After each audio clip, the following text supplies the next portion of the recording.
تو یہود کا مقدس دینی ادب بنیادی طور پر 2 کتابوں پر مشتمل ہے۔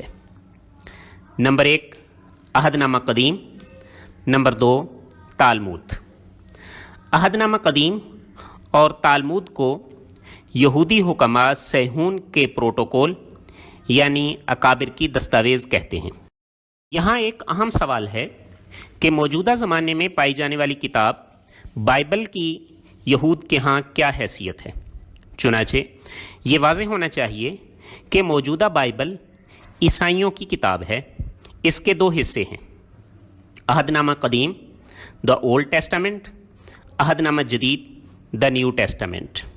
عیسائیوں کی اصل کتاب تو عہد نامہ جدید ہی ہے، لیکن چونکہ عہد نامہ قدیم میں حضرت عیسیٰ علیہ السلام کا تذکرہ اور بشارتیں ہیں، اس لیے وہ اس کو بھی بائبل میں شامل کر لیتے ہیں۔